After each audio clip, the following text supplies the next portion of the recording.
Got a 2020 Chevrolet Equinox key fob. The battery in it's dead. Today I'm going to show you how to get the battery out of it. Your first step is going to be to actually take the real key out of this thing first. It actually has a real key. There's a button right here that you're going to need to push, and then you can pull this piece here, and there's a key. There's actually a real key in this. Your next step, you're going to need a flathead screwdriver. You're going to need a flathead screwdriver that's no bigger than this opening right here. Okay.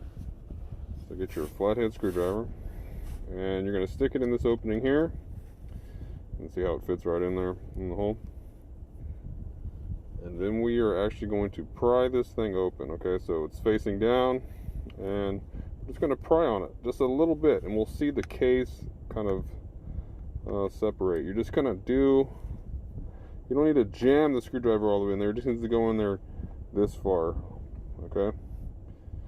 And once you have it kind of pried open like that, we can pry the two halves apart, and there's your battery right here. You can take this half, set it off to the side. Now you can get your flathead screwdriver, and you're going to pry the battery out of it from the bottom here, or from this side here. Okay. And if you'll notice that this side of the battery has no writing on it, and then this side does. This is a CR2032. If you need a battery, there'll be a link down in the description box if you need a battery. Just get your new battery, and you're going to stick it in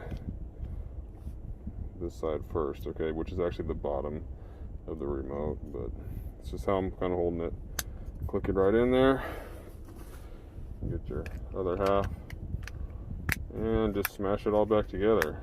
Okay, it just snaps right back together real quick, no big deal. Get your key, and boom, there you have it. The video was helpful. Hit that thumbs up button, really do appreciate it. Thank you very much.